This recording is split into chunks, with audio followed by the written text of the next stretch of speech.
안녕하세요. 반갑습니다. 오늘 저와 여러분 모두는 하나님 앞에 서 있는 존재입니다. 하나님께서 내 인생의 주인이시고 주인이신 하나님의 뜻과 마음을 알아서 그 뜻대로 살면 형통하게 되는 줄로 믿습니다. 그러므로 우리가 주님의 마음을 아는 길, 그것은 하나님이 그 마음을 열어서 보여준 말씀, 그 말씀을 가까이 할 때에 하나님의 마음을 알고 그 뜻대로 살게 되는 줄로 믿습니다.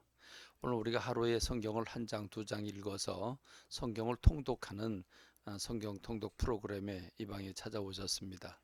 오늘은 창세기 16장의 말씀을 함께 나누게 될 것입니다. 창세기 16장에는 큰 사건이 일어나죠. 아브라함이 애굽 여인 하갈이라고 하는 애굽 여종을 첩으로 들여서 그를 통해서 아들 이스마엘이라고 하는 아들을 낳고 그 이스마엘의 후예가 오늘의 이슬람 교도들이 되어 있는 이런 모습을 그 뿌리를 우리가 찾아보게 됩니다. 자, 이 발단의 동기는 아브라함이 하나님의 부르심을 받고 하란을 떠나서 이제 10년째쯤 됐을 때입니다. 10년이 됐을 때에 그 아내 사레가 요청을 합니다. 나는 자식을 못 낳는 여자인가 보라고. 그러니 나는 이제 틀렸으니 당신이 저 여종은 내 것이나 다름이 없으니 여종을 통해서 당신이 자식을 낳기를 원한다고. 그래서 그걸 아브라함이 받아들입니다. 받아들여서 동침을 하게 되고 그래서 아들을 낳게 되는데 그 아들 이름이 이스마엘이라고 하는 아들이지요.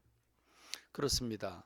하나님은 그 아브라함에게 특별히 사라를 통해서 하나님 자식을 주시기 위한 계획을 다 세워 놓으셨지만 사라는 그걸 믿지 못했습니다.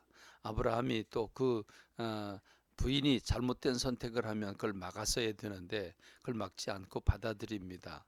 그래서 이스마엘이라는 아들을 낳게 되었고 이것은 전 인류 역사상 어마어마한 그 민족적 뿌리를 가져다 주었지요. 그래서 종교가 이 이슬람이라고 하는 그들은 알라를 믿고 있는데 우리 눈에 보기엔 그게 하나님으로 불리는 것처럼 보이지만 사실은 전혀 다른 하나님, 하나님이 아닌 하나님을 대적하는 하나님을 믿고 있는 아이러니한 모습이 생겨나게 됐습니다.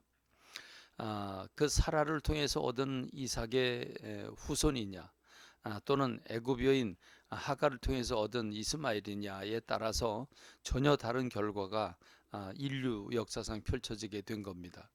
한 사람의 잘못 선택한 그 결과가 어마어마한 인류에게 영향을 미쳐줬다는 말입니다.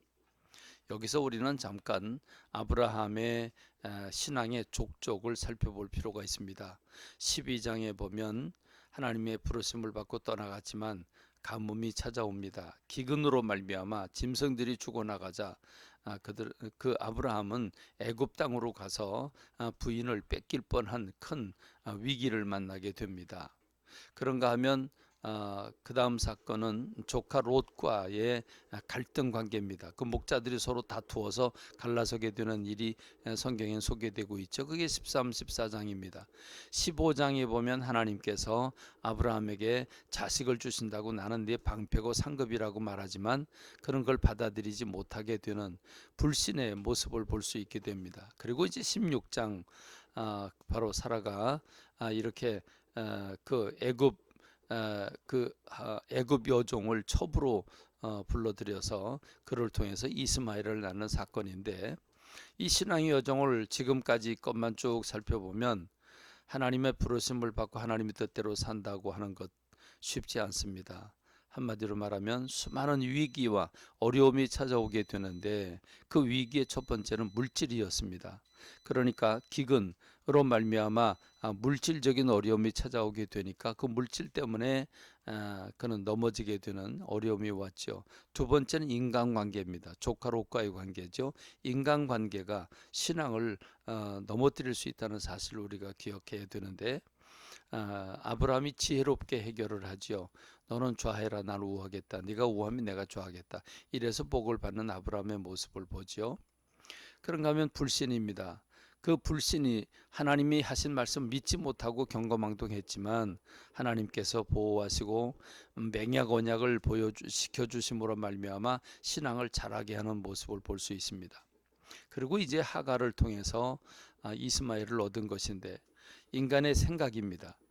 인간의 생각, 이성적인 생각이 얼마나 하나님의 뜻을 거스를 수 있는가 하는 것을 우리가 깨닫게 합니다. 그렇습니다. 여러분, 신앙생활하는 게 결코 쉽지 않죠. 이 아브라함의 신앙의 여정에 이렇게 물질로, 인간관계로, 또는 불신으로, 또는 이성적인 생각으로 하나님의 뜻을 어그러뜨리게 되는데, 인생은 매 순간순간 선택입니다. 무엇을 선택하느냐에 따라서 결과가 완전히 달라지게 되는데, 오늘 저와 여러분들이 성령님의 인도를 받고 정말 하나님의 뜻을 분별하고 그 뜻을 붙잡는 여러분 되시길 바랍니다. 믿음으로 선택해야 되고 보배로운 길을 선택해야 됩니다. 지금 눈앞에 보이는 육신의 또는 물질의 또는 내 유익에 관한 것을 먼저 선택하지 말고 우리는 선택을 믿음으로 선택하게 되길 간절히 소망합니다. 그래서 우리는 기도해야 됩니다. 영적인 분별이 필요합니다. 그냥 느끼는 대로, 그냥 생각나는 대로 행동할 게 아니라 우리의 생각이, 우리의 감정이 주께서 원하시는 생각과 감정인지를 늘 성령님을 통해서 우리는 살펴보아야 되고, 말씀이라고 하는 거울을 통해서 살펴보아야 되고, 그래서 말씀과 기도가 오늘 저와 여러분의 삶을 이끌어가는 원동력이 된다는 사실을 기억하는 저와 여러분 되기를 바랍니다. 그런가 하면 하갈이라고 하는 여인이 아기를 갖자 주인을 멸시합니다. 그것을 쫓겨나게 되고, 그러나 하나님은 그를 불쌍히 여겨주셔서 다시 돌아가라고 말씀하시죠. 하나님은 질서의 하나님이십니다. 이런 작은 교훈들도 우리가 찾아볼 수 있는데, 오늘 창세기 16장을 통해서 주님의 마음을 알고 주님의 뜻을 분별하고 주님의 뜻대로 살아가는 오늘 저와 여러분이 되기를 바랍니다. 감사합니다. 말씀을 맺겠습니다.